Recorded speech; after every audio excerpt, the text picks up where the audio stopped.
What's up, everybody? Welcome back to Facts on the Ground. I'm Misty Winston, and I am joined by my co-host, Jesse Zerwell. Today, we have a very special guest who is a journalist and writer and writes out of Mint Press News and covers a lot of Latin American politics and all kinds of good and crazy stuff, which we're going to be delving into one of his recent pieces today, which is a group that I've never heard of. So I'm excited to kind of dig into it and kind of get the scoop on these. Oh, seriously, we were just talking about this. It's a little bit crazy. So buckle in. Alan MacLeod, thank you so much for joining us on the show today. We appreciate it. Hey, it's good to be with you guys. Thanks, Alan. Yeah, thank you for being here. We've wanted to talk to you for a while. So this piece that you just came out with this just a few days ago, really, but it talks about the Creative Associates International. So maybe just to get like a jumping off point, maybe you could just kind of describe in general what this group is. Yeah, sure. I mean, if you go to Creative Associates International's website, you'll be greeted with pictures of smiling African kids being taught how to speak English, or Asian farmers working their fields, or Latinos being taught by various groups. And you get the impression that it's a very progressive, forward-thinking charity, which is all about development in the global South. But if you go past that and start really delving into things, almost immediately alarm bells start to ring. For example, on the About Us section of their website, it says that Creative Associates is recognized for its ability to quickly adapt and excel in conflict and post-conflict environments. Now, that to me sounds quite a lot like the sort of description that a mercenary group like Blackwater would use to describe themselves. And actually, when you go into their history, Creative Associates actually does have quite a long relationship with Blackwater. This company that on its front is all about education and infrastructure in the global South. In fact, does have a relationship with Blackwater. In Pakistan, its Peshawar office was used as a front for Blackwater to run missions on the Afghanistan-Pakistan border. This group, Creative Associates, when you look at their funding, almost all of it comes from the US government in the form of USAID, or the National Endowment for Democracy. Both of those groups are more or less fronts for the CIA and doing sort of covert operations around the world. If you look at their board as well, 6 out of the 7 people on their board are high US officials, and they tend to work all around the world in close unity with the US government. So, I mean, Jesus, I mean, if you want to talk about it being like a progressive charity about educating people, or is it a front for like a mercenary group? It's a bit of column A and a bit of column B. You know, some of the most notorious things they've done is, for instance, they created a social media app, which was kind of like a Twitter clone for Cuba. The point of it was that they developed it for the US government, and it was supposed to be this great service which slowly would drip anti-communist propaganda into the country. And eventually they would be organizing protests and color revolutions through it, telling absolutely everybody, get to the main square, we're overthrowing the government. In Nicaragua, it's worked with the Contra rebels, the famous far-right groups that went around killing people all over Central America in the 1980s. It's been involved in the rebuilding of Iraq and Afghanistan, getting hundreds of millions of dollars in US taxpayer money to really redesign the school and education systems there, to the point where they've really turned it into a massive privatized outlet, which for the most part, the US government still retains control of. So ultimately, there are a lot of pretty egregious things they've done all around the world and continue to do, but really, people don't really know about them. They're a very shadowy company. You know, I'm going to call them Creative Associates, because if you call them CAI, I very often say CIA, and it's not just linguistically how close they are. They also have quite a few connections with the agency as well. So yeah, ultimately this group is part of this sort of think tank industrial complex, which is promoting a sort of, I would say, intersectional imperialism. So on their front, they look very liberal and progressive, and they might be like helping people around the world. But actually, when you dig into what they're doing and go past their glossy propaganda, they seem to be pretty much a tool of US foreign policy, just like the more hard institutions like the FBI or the CIA are. So you mentioned their involvement in working with the Contras in the 1980s in Latin America. How far back do we have to go to find the origins of CAI? Well, it was started in the 1970s by a Bolivian woman. She was the daughter of a wealthy landowner who left Bolivia in the wake of the Progressive Revolution in the 1950s there. She started it as a for-profit company, and it soon, very quickly ballooned into this enormous group, which is present in over 85 countries worldwide, has around 1,000 employees, plus many, many more thousand contractors going, doing their work all around the world. And as I said, they're involved in all sorts of things from infrastructure to security to education. But pretty much all of the money that comes in does come in from the US government itself. So really, the group has been active since the 1970s, but has been growing all the time, just as so much has really become privatized in terms of US statecraft. There's quite a few reasons for that. One is simply that there is much less of a paper trail. So if if a US government group does something in another country, theoretically, we can all get those documents through Freedom of Information Act requests. And of course, journalists and reporters tend to be much more focused and snooping around on what the government is doing. But if a private company is doing that, ultimately, there's pretty much no oversight because their documents are not just not available to the public. And also when a private company does something, there's not quite the same sort of public interest in what's going on. So it's a really good way of just really quietly doing things. It also allows the US government some form of plausible deniability if something goes wrong. So, in Cuba, when a private company like Creative Associates International is flying people from all around the world into Cuba on false pretenses, like, for instance, starting a phony HIV or AIDS awareness campaign, which is really about recruiting local Cubans into an anti-government movement.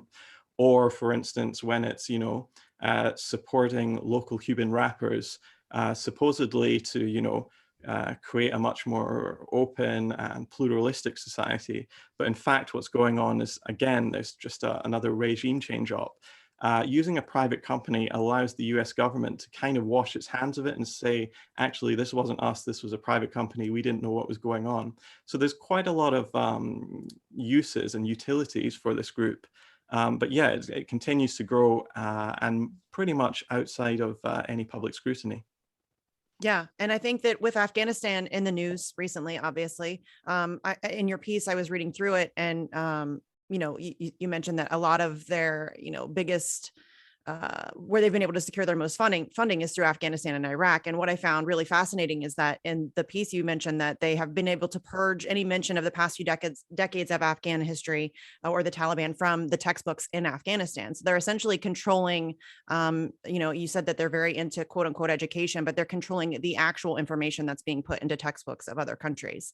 Maybe you could speak a little bit about that and how, that's because to me, that's one of the most dangerous aspects of something like this, the kind of information warfare and the way that they're able to whitewash history and now being able to do that in other countries too seems pretty scary. Yeah, I mean, it's a neoliberal model of education, which sees the role of the state as, at best, a barrier to innovation, and at worst, a complete enemy of society. Remember when Ronald Reagan, for instance, said that government is not the solution, but the problem. That's really the idea here. And when a private company is basically in charge of redesigning the Afghan curriculum or the Iraqi curriculum, you can be sure that that private company is going to make sure that their interests and the interests of their employers or their funders, which is ultimately the US government, are going to be most particularly met. I think the best analogy for this is something like The Shock Doctrine, the book that Naomi Klein wrote about disaster capitalism. Whenever there's a huge disaster, often a natural one like a hurricane or a flood or a war, for instance, or a terrorist attack, the government can swoop in and pass all sorts of controversial laws without too much scrutiny as people are still in shock. And that's kind of what's going on in Iraq and Afghanistan with these, with the complete changing, the hollowing out of their education system. So many people in the West do gap years abroad where they go and teach in a third world country. And maybe their salary is paid for by some sort of very progressive sounding charity. But very few people who do that ever think, well, why is it that I'm needed to do this? What happened to all the teachers that used to be employed by the government over there? Generally, what's happening is that these gap year projects are really a way of governments being able to shirk their responsibility to fire local teachers and just bring in, young foreigners for a year. And that actually has a really deleterious effect on the quality of the education system in those countries, because the kids there, the students, don't actually get that long-term supervision. They get these, Johnny foreigners coming in for a few months and then just leaving. That's, not a great system at all. And ultimately, this allows the US to have quite a lot of leeway and control over how people think. This is also happening in the media sphere. For instance, the US is putting a lot of money into training journalists and young politicians and activists in the global South. And the point of it is to really get a lot of the next generation to think in ways that is conducive to US power and US interests. They want to, quote unquote, professionalize the media ecosystem to basically turn it into what we see in the US, where there's no sort of like class-based reporting. There's no reporting which challenges the kind of outdated model of objectivity and really says that they're there to represent certain interests, whether that's the working class or indigenous people or women or what have you. So yeah, I mean, ultimately, this is a really pernicious form of imperialism that we're seeing, which is really well below the surface of most people's understanding of that word. And what you said earlier puts me in mind of what the US was largely behind in the 1980s in supporting the Mujahideen against the Soviets, when the US had school textbooks manufactured in North Dakota, I believe it was, and then distributed throughout schools in Afghanistan. But the content of the books would contain math problems, for example, that would read something like 50 Russians come up against 30 freedom fighters, and the freedom fighters kill 10 Russians or Soviets. How many are left? And it was blatant anti-Soviet, anti-communist propaganda that was being put into these textbooks and was being funded by the US government, by the CIA. And I don't even know how many, if there were cutouts involved at that point. But if there were, I would suspect that there weren't many, and they weren't as prominent as a group like CAI is now. Perhaps CAI was maybe involved in that, I don't know. But what you said about influencing the education perniciously reminds me of that. And then just a comment on the shock doctrine aspect. We've seen already with the recent earthquake in Haiti that Biden is sending USAID and Samantha Power there to deal with the emergency. That was one of the first reports that came out, at least that I saw.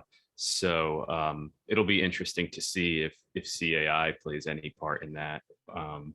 So yeah, just wanted to comment on that. And perhaps you can talk a little bit about Afghanistan more granularly, and how CAI may be involved in what's going on there now, and how they may be involved in the future there.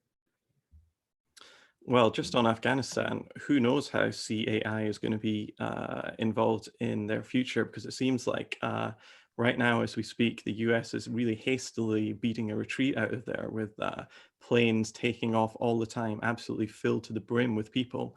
So it's really not clear where Afghanistan's future is heading.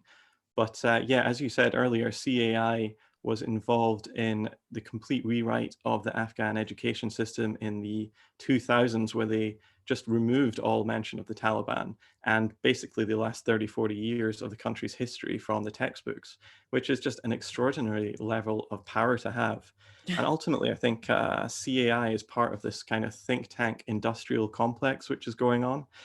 Obviously, Dwight Eisenhower warned everybody of a military industrial complex which was forming in the 1950s, where big weapons companies had really become self-aware and were really driving the US towards a kind of endless war and a sort of national security state, a state of permanent war where they would be constantly spending billions on unnecessary weapons. And when all you have is a hammer, everything looks like a nail. But you know, on one side there's that military aspect, but there's also the think tank one, and these sorts of groups that are involved in the rebuilding of societies, which the military industrial complex destroys. The most famous one of them is, of course, Halliburton, which was Dick Cheney's company, which was involved in Iraq and Afghanistan and made billions in terms of profits there. Blackwater, of course, is a security company, but there's a lot of groups like CAI. Others include RTI International or Chemonix. These groups that really play a big part in this sort of well-rounded sphere of US imperialism. So, I mean, I guess ultimately we don't know what the future holds for CAI in Afghanistan, but in Haiti, I did manage to find some documents which suggested that they were involved in the overthrow of Jean-Bertrand Aristide, a populist priest who came to power in 1990. So if CAI is indeed involved in this new cleanup operation after the terrible disaster which has just happened there, I'm guessing it's probably not going to be completely for the benefit of the Haitian people. I would say that's probably a safe bet. It seems as if this is not a group that, is generally concerned about the benefit of the people. It, like you said earlier, it's more about whatever's benefiting their donors. And it really is, this is really something that I think a lot of people are not paying attention to, and myself included. Again, I had never heard of this group, but there are a lot of these sort of, I think you call them sort of soft power groups or, methods that the United States is using in order to affect regime change or coups or whatever all across the globe, really. And I think that, it's really, again, it's really just terrifying that this is something that's happening kind of out in broad daylight, but nobody can really pay attention to it because it is a quote unquote private company. So it's difficult to really kind of track down and figure out what they're doing. And they have a lot more leeway because they aren't held to the same standard or legal standards as, maybe the United States government would be. And so when you have these groups running around and literally being able to rewrite history books, to me, that's terrifying. I'm a really big believer in, free speech and education and like legitimate information, being able to really inform yourself about what's happening in your world around you. And that's really the only way that as a society, I think that we can move forward in like a healthy way. And so being able to just like erase 40 years of Afghan history in their own textbooks is really a scary thing that they have that level of power. And I don't even, it's really difficult to I don't even know how we can combat these groups in this level of power. It feels like they're kind of out of reach as far as accountability goes because they do have that label of private company.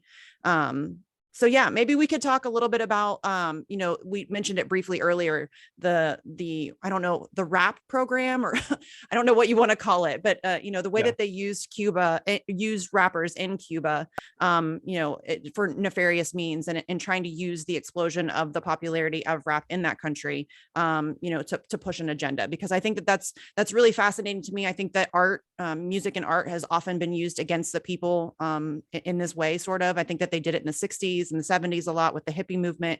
So maybe you could talk a little bit more specifically about that and how that was used. Yeah, sure. I mean, there are just a ton of these groups working all around the world, but a lot of academics who have studied these groups have said that they tend to be most focused on countries that the United States has an antagonistic relationship towards. My background as an academic is really looking at Venezuela and US interference there, but Cuba is another country where the US has got its hands all over the opposition groups. As I said before, they'd funded fake HIV awareness drives, they'd funded social media apps, but another place they really put a lot of effort into trying to infiltrate was the Cuban music scene. Hip hop really sparked and really became relevant in Cuba in the late 90s and the early 2000s, especially with the Afro-Cuban community. They used the medium to really talk about things which were kind of taboo subjects in Cuba, particularly racism. And the United States really saw that as a really great way of potentially developing a wedge issue in Cuban society. And CAI was a big part of this. They sent, for instance, Serbian music promoter Rajko Bozic, who was famous for being part of this group Optor, which pretty much claimed that they were behind the color revolution in Serbia, which deposed Slobodan Milosevic about 20 years ago. Milosevic was a big enemy of the United States. The US was bombing the country, but they weren't really able to actually get him out. Ultimately, this group Optor did manage that. And their staff have now basically created all these private rent-a-revolution groups. And the US is one of the big customers for Optor. It's now called Canvas. Anyway, Rajko Bozic was sent to the island. He was looking around to identify certain Cuban rappers or other musicians that might be conducive to working with the US in order to further its goals of regime change there. What he did is he basically turned up with metaphorical suitcases full of cash, and he got local radio stations to play their music. He also bribed a lot of the big Latino artists across the region to allow these Cuban groups to Cuban hip hoppers, Cuban hip hop artists to play with them on stage or open up for them, which bought them a lot of credibility. And then, of course, this fake Cuban Twitter app called Zunzunio, which is also another part of CAI's arsenal of weapons, was used to promote these rappers that they'd signed up. So this went on for a number of years. The paper trail really runs dry in 2014 in terms of CAI's involvement in this. In fact, if you go to their website, there's absolutely zero about their activities in Cuba whatsoever, although it's been widely reported after the Associated Press made a big stink about it.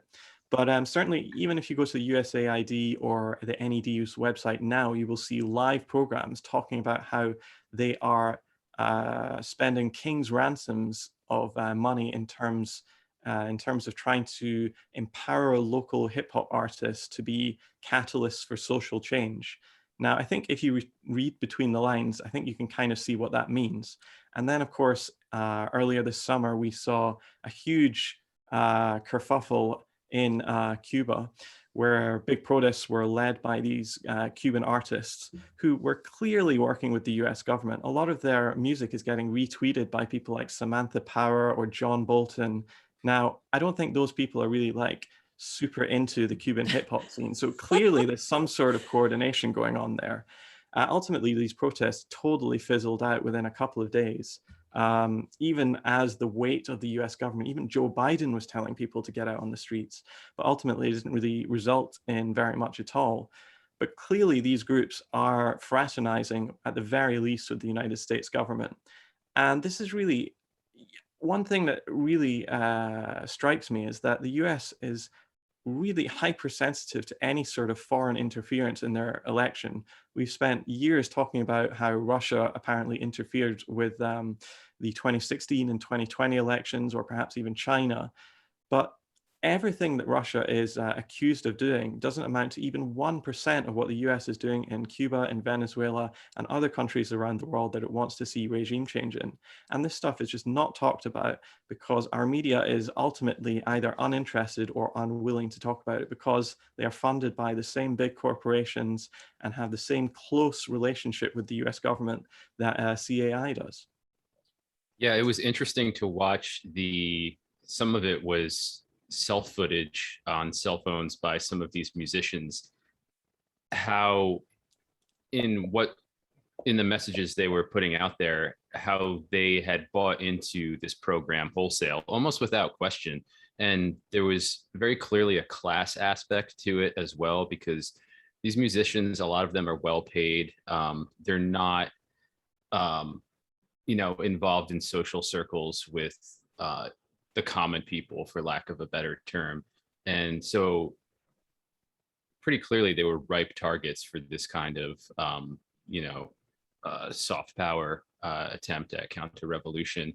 And I'm forgetting the one rapper's name, but he was very vehement in the videos he made about perpetuating this counter revolution. And just again, what really struck me was how easily they bought into it wholesale, and there was no questioning, it seemed, whatsoever as to where this money was coming from, the entities behind it.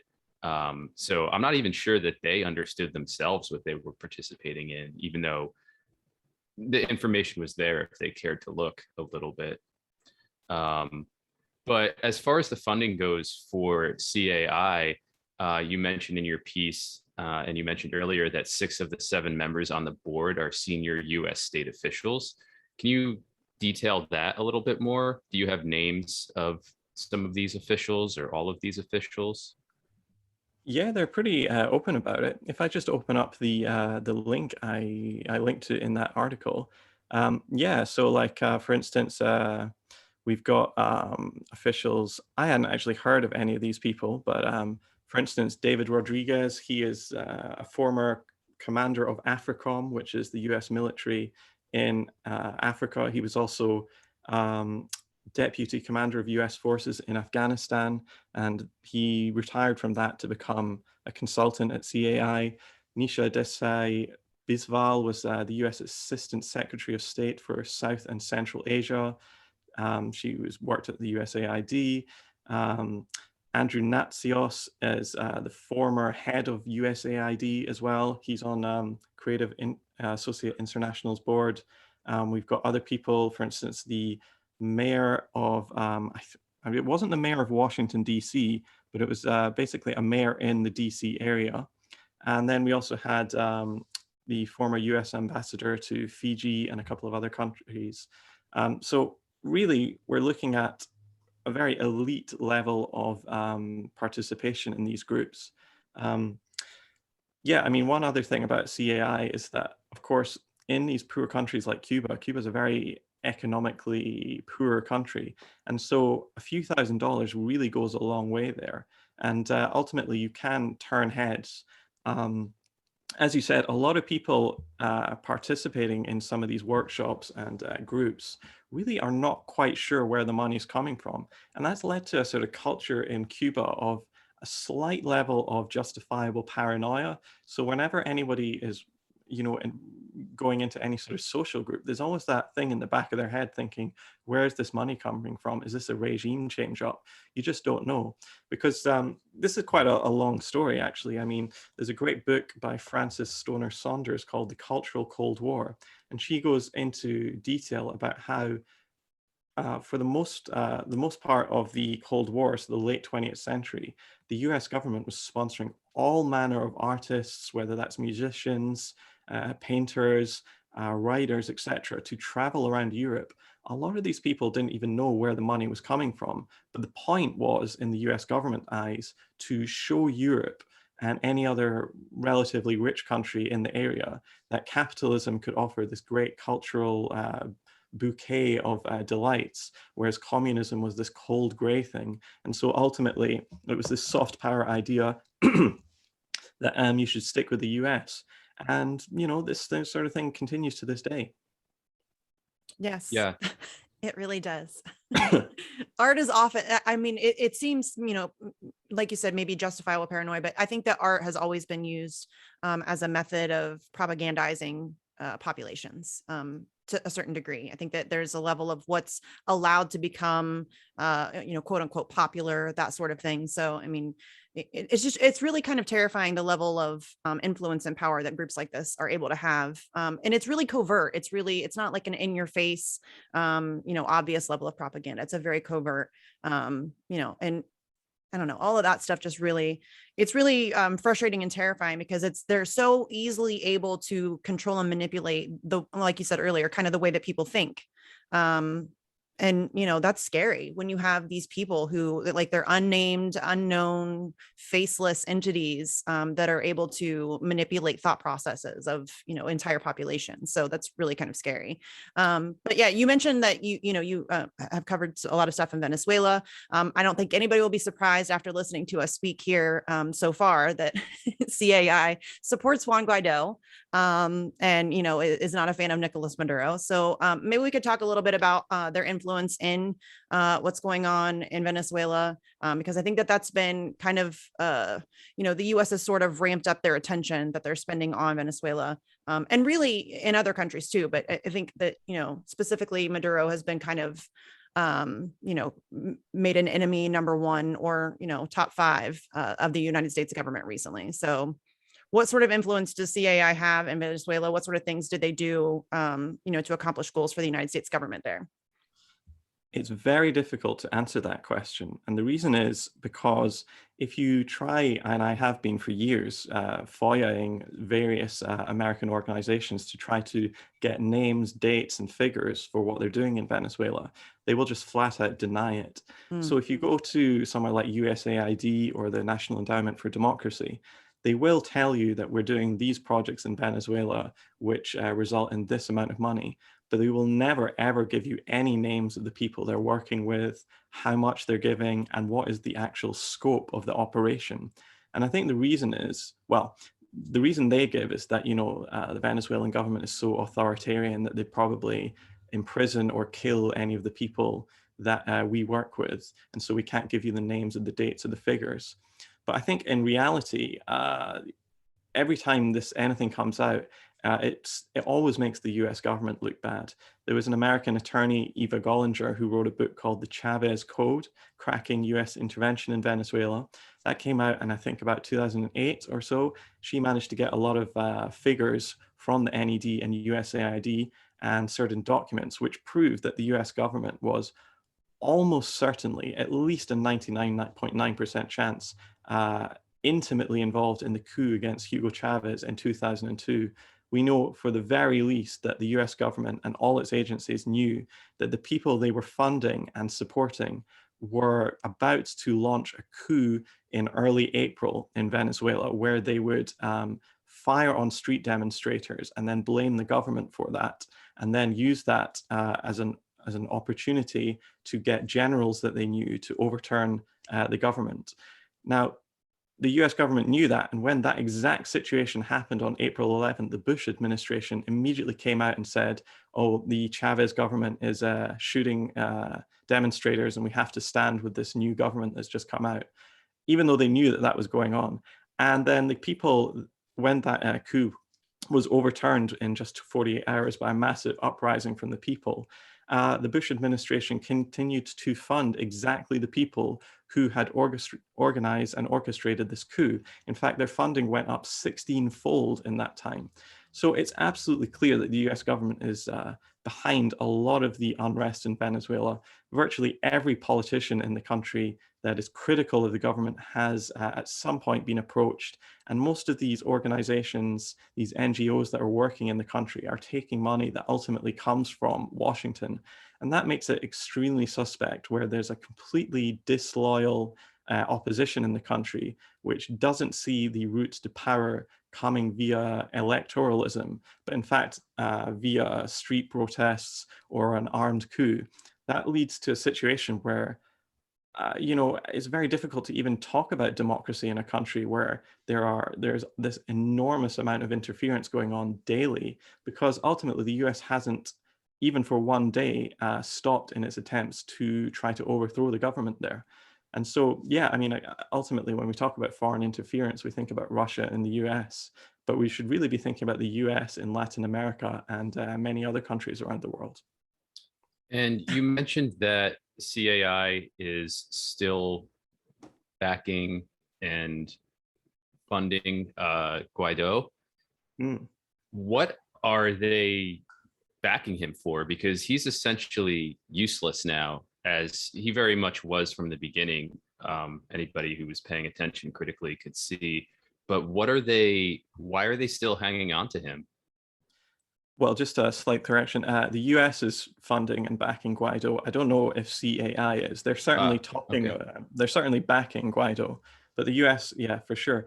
I always thought Guaido's quixotic plan was completely bonkers from the start. Mm. A couple of months before he announced himself president of Venezuela, there was talk of a secret meeting that he was flown to Washington, D.C., where he promised Mike Pence that he had at least 50% of the military support.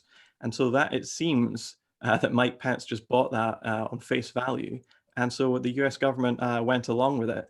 And in fact, Juan Guaido was able to count on the support of maybe a dozen military members at most, and none of them were very high ranking at all. So ultimately, his big push completely flopped.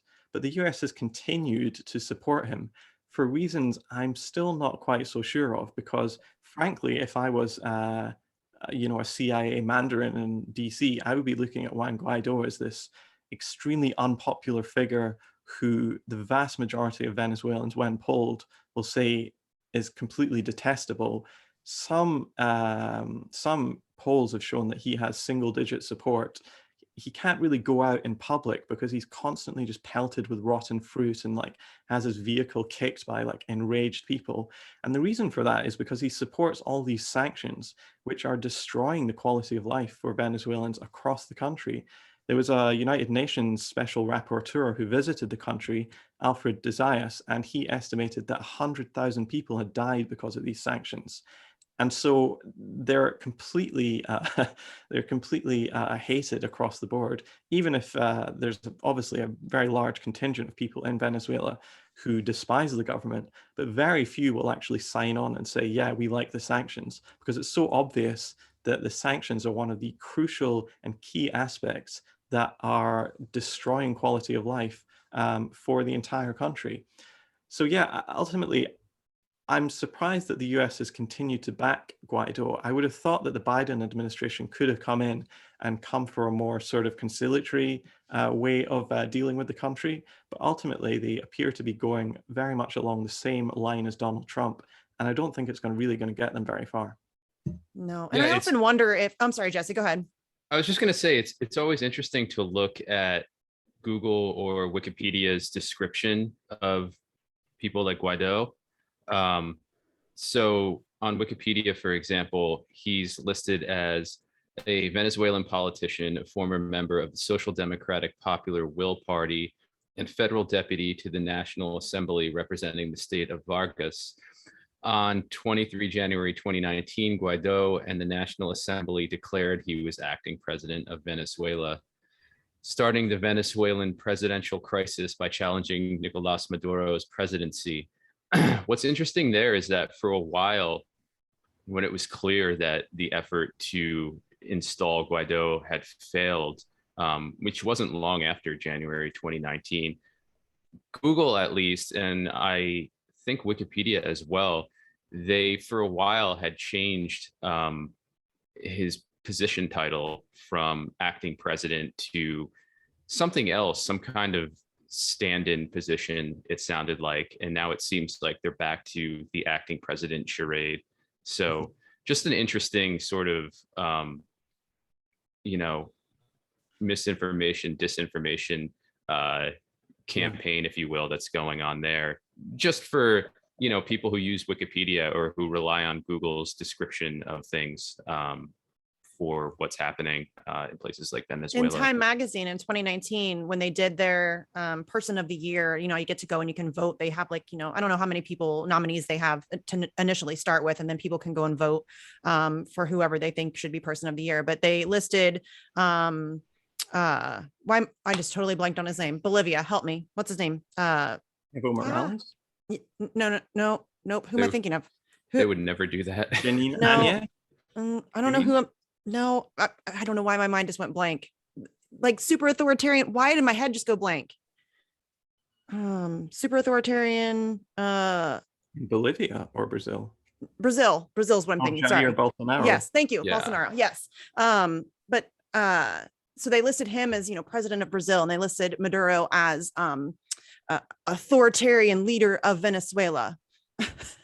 And that's the level of propaganda. They can't just list him as the president of Venezuela. They have to list him as the authoritarian leader.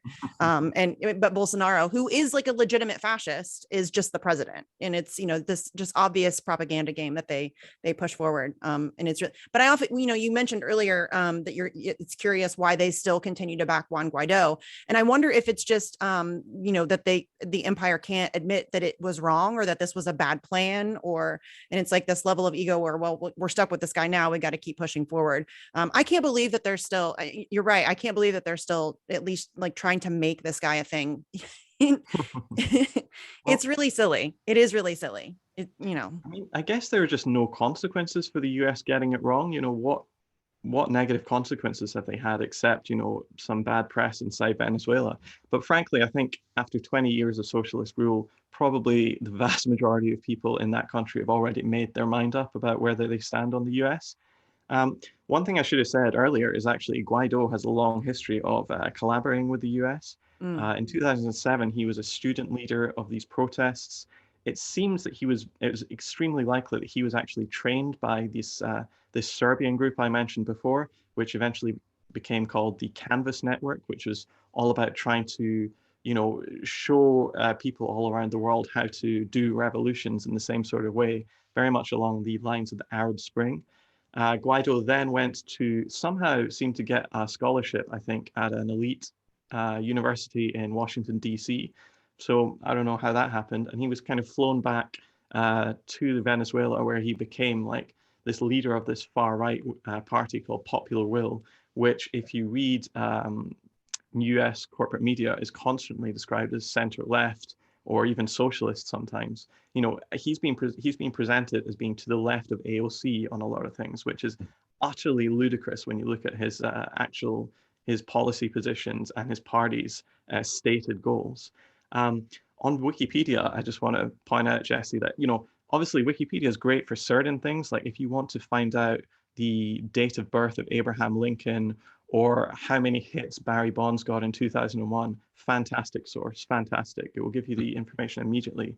But on anything political, especially contemporary politics, it becomes an absolute S show. And the reason is that Wikipedia is not this sort of complete free-for-all you think it is. There are actually all sorts of organized groups that work behind the scenes and often even advertise their services to different groups. On Venezuela, it is particularly bad. There is I've reported on this, and so has the Gray Zone, for instance, the existence of a group called Project Venezuela, which is a group of English-speaking far-right Venezuelans who have managed to form a cartel on Venezuelan issues and have managed to find a way of basically backing each other up and turning the English language version of Wikipedia for Venezuelan issues into this far-right echo chamber, to the point where, sometimes you think, are you reading Fox News? Are you reading Wikipedia? It really is that bad. And ultimately, people like me who try to make changes will never get anywhere because we don't have the sort of clout that comes with having years of edits behind us, because Wikipedia is not this sort of completely egalitarian system, but it's a place where if you have been appointed as an administrator and have got all this experience, your edits stick, while ordinary people, those ones just don't. So yeah, Wikipedia is very much a battleground in terms of like a propaganda war. And a lot of people don't realize that's going on. It's terrible. Like Jimmy Dore has spoken about this on his show a couple of different times.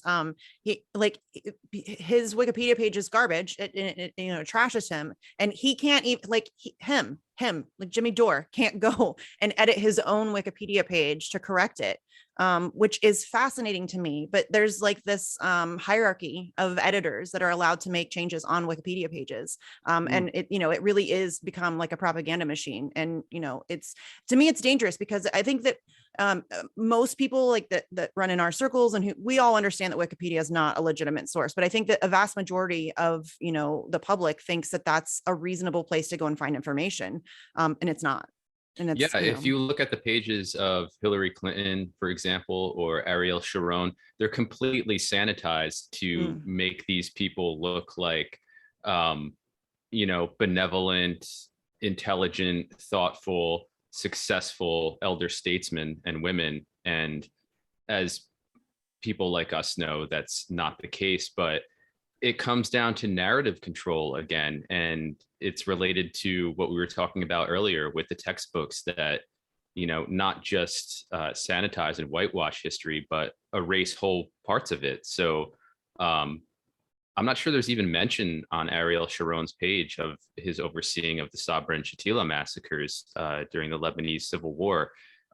So these huge, just humanitarian or non-humanitarian blots. I mean, that's the wrong word. That undercuts it. But on these people's records, on their histories, are just wholesale, either removed or detailed in a way that does not comport with what actually happened. So Sure.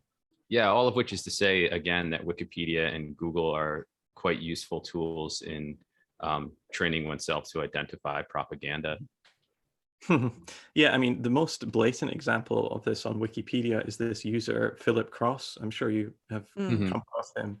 This guy who has for years and years made thousands upon thousands of edits, sits there 7 days a week, pretty much never takes a day off, 9, 10 hours a day, making changes to Wikipedia pages.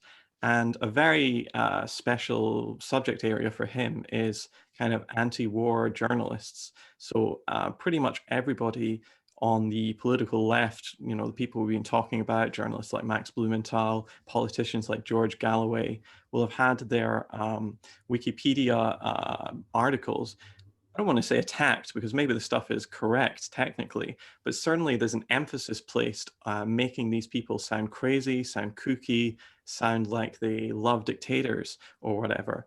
And when you try and change that, you can't, because this guy is super high up in the Wikipedia ecosystem.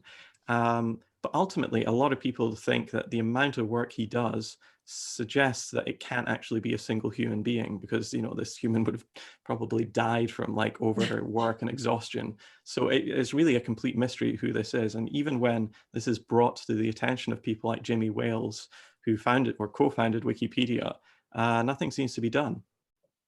Because No. ultimately, Wikipedia and a lot of big tech groups do actually work hand in hand with the US government. So for instance, Larry and Sergey wrote a book, the Google executives wrote a book that said that what what Lockheed Martin was to the 20th century, tech companies like Google will be to the US in the 21st. So what he's really saying is that groups like Google and Facebook and Twitter can be used as offensive weapons in this massive information war that's going on.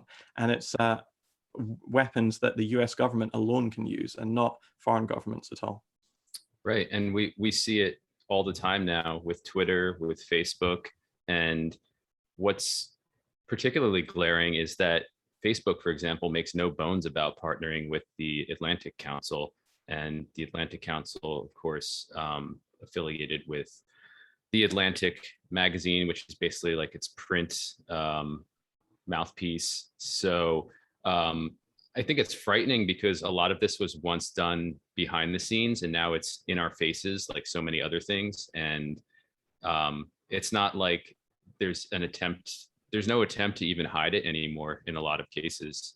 Well, and now this is another way that they're able to use the quote unquote private company as a cover in order to get away with this kind of stuff, because, they'll say that, oh, well, Twitter can ban it. They're a private company if they have terms of service. And if you break those terms of service, then you can be banned from Twitter. But, like Alan said, they're working hand in hand with our government. I know that technically they may be considered private companies, but they are completely intermeshed with our government. And so I think that we need to address that issue. They need to be broken up, obviously, and their power taken away. But that's a very dangerous thing, because they're able to essentially manufacture reality and control the discourse almost entirely. And if there's any dissenting thought, or if there's anything that you tweet or publish on Facebook that they don't like, we've seen it a million times. How many times have they taken down Latin American news outlets or whatever? And they do that it's about narrative management, as Jesse said earlier. And that's a really dangerous thing that we're allowing these companies to have that level of power. It's really scary that they're able to have so much control over the discourse, and really over, I mean, it's no different than them rewriting the textbooks in Afghanistan. They're rewriting history, they're whitewashing history. And it's a gross injustice to, humanity, really. Yeah, I guess in that sense that they actually work quite similarly in a way to CAI, where it's the same sort of arm's length control that the government has over these organizations. So they can be like, they're kind of like Schrodinger's company, where at some point, if you want to make an argument, you can say, yes, they are part of the government. But at another time, you can say, no, these are a private company. We don't want to have any sort of relationship, or we don't want to be, confused with them. So yeah, as you said, when people talk about should Twitter be regulated, you say, no, it's a private company. Free speech laws don't apply here. But when you want to talk about, like, I don't know, TikTok or Huawei, there's this huge hysteria over those companies because they're owned by Chinese businessmen. There's this hysteria that they might take over the internet. And I suppose, the French say in every accusation, there's always a confession. And I always wonder, well, if TikTok is getting big, why is that such a big problem? Or if Huawei does control the 5G network, why is that a big problem? And ultimately, you can kind of say, well, it's because we don't control it. That's ultimately their problem with it, not that they're, doing something super nefarious that no other big company does. I think that's a fair point. And there's also the aspect of the fact that so many of us rely on these social media platforms now for journalistic work and for other reasons. And, if you're a journalist, you essentially need to be on Twitter, for example, or even Facebook. And they know this, and it's almost like they're getting in our faces and saying, yeah, we're doing this, but there's nothing you can do about it because we have a monopoly on these platforms and we know that you need them. So, and it changes how journalism is done, because then people are afraid to cover things in which might be, considered dangerous or whatever. I mean, look at how they took the New York Post down for reporting on Hunter Biden's Ukraine connections. I mean, they literally took them, wouldn't give them their platform back. And I think that that's had a severe impact on the way that journalism is done and the kind of journalism that is done. People don't want to lose their platforms. So there are things that they, it's a self-censorship thing. They'll stop covering things because they don't want to lose, quote unquote, their access to the social media sphere. And I think that's really dangerous. Yeah, for sure. I mean, I guess as a journalist, I'm aware of these subtle messages that are coming out, or going out, as I said, with the New York Post one. Obviously, they're a horrible organization. Right. Yes, absolutely. It's crazy that they just got zapped from the internet for reporting on something which even the Biden administration didn't seem to deny. I mean, certainly a lot of the pictures seemed completely real, at least. So maybe we should be looking into that.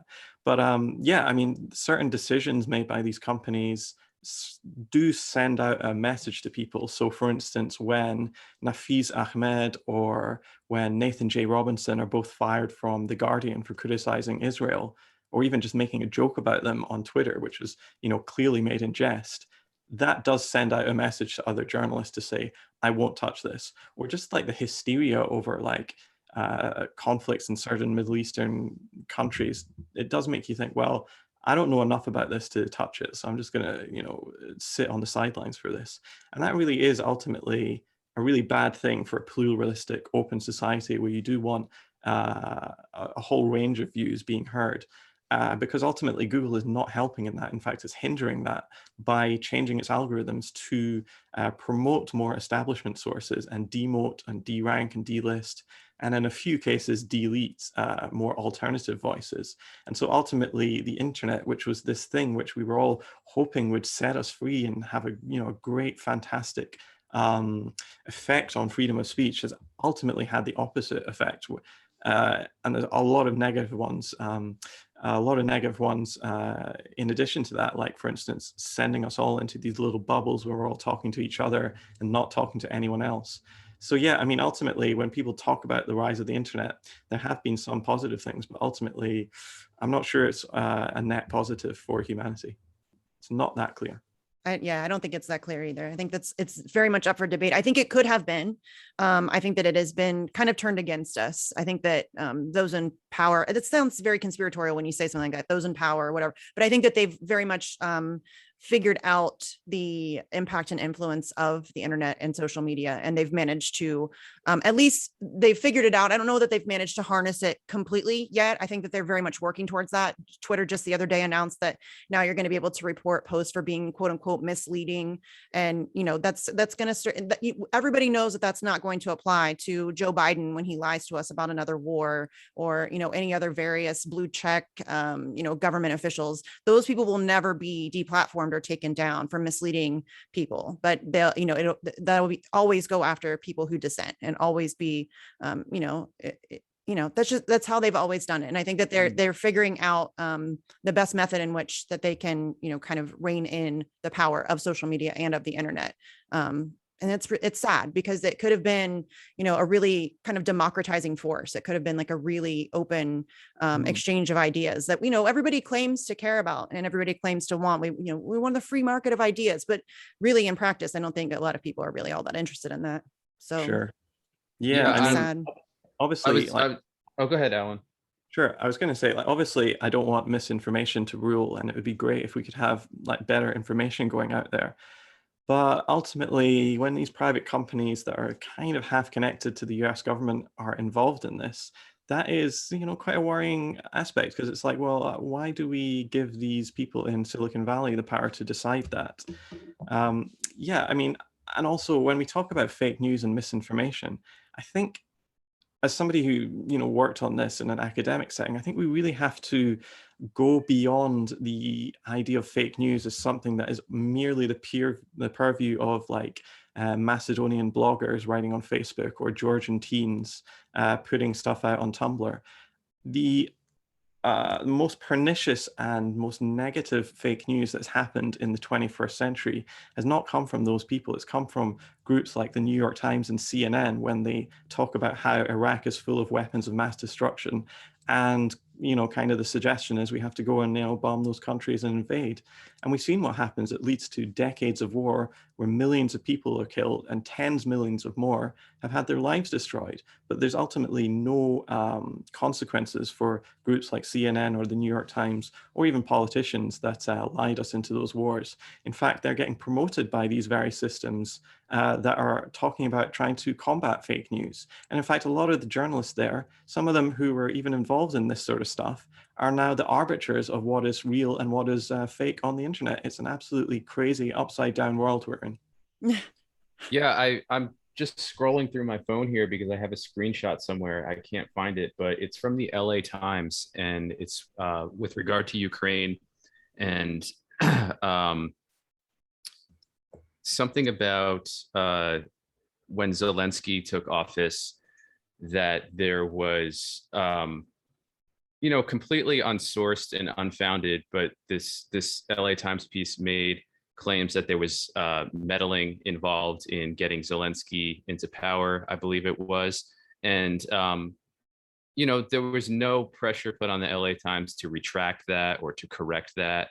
And it speaks to what you were just talking about, that a lot of the most pernicious misinformation and disinformation comes from these outlets, Authoritative sources. Right. And it's always American officials said, or experts speaking on condition of anonymity to protect themselves said. And who knows if these people even exist.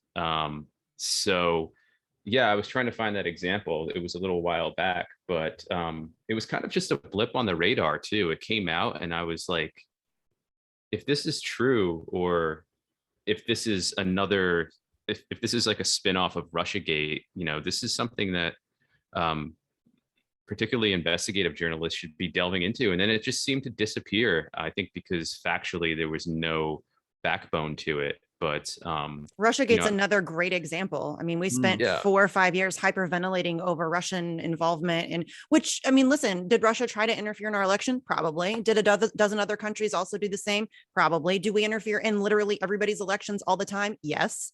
But 5 years of Rachel Maddow hyperventilating on TV like it was the only story that mattered, and at the expense of what? And there will never be any consequences for those people or those outlets who push those lies. I mean, and it's been debunked repeatedly over and over and over and over again. And they're still to this day trying to push Russiagate as if it's a legitimate story, which is, it's terrifying. But again, there will be no consequences. They won't lose their platform. They won't lose their Twitter account or their YouTube page. They'll get off on that with, absolutely nothing. There will be no accountability whatsoever. So, I mean, I think that that's something, doing what I do, that's something that I focus on a lot. And I wish more people would be aware of how dangerous it really is information warfare that we're involved in right now. A lot of people don't realize it's happening, but it's happening all around us right now today. So that's really scary. But anyways, I don't want to take up too much of your time. I appreciate you coming on to talk about this article. I definitely learned something new from it. I had never heard of this group before. I know groups like this exist. I mean, obviously we spoke about BlackRock earlier, but learning more about what they do and the things that they're able to get away with is something that I think that we need to be discussing more often. So do you want to tell everybody where they can find you and your work so that everybody needs to support independent journalism? We talk about that all the time on the show. It's more important now than ever. As we just discussed, the information warfare, one way to combat against it is to support independent journalists and try to get, try to combat the propaganda that is being pushed out by mainstream outlets. So tell everybody where they can find you. Sure, yeah, thanks. I'm senior staff writer at mintpressnews.com. So if you could go there, bookmark it, that would be great. Also check out our YouTube channel. We've got a lot of audio and video stuff going on. If you want to follow me specifically, I'm on Twitter at Alan R. MacLeod. That's ALANRMACLEOD. You can find me on Instagram as well. Excellent. Again, thank you so much for coming on. This was a great article. I really enjoyed talking to you about it and diving into it. We'd love to have you back again to discuss any, number of any other issues. So thanks again. Thanks everybody for watching, and we'll catch you next time.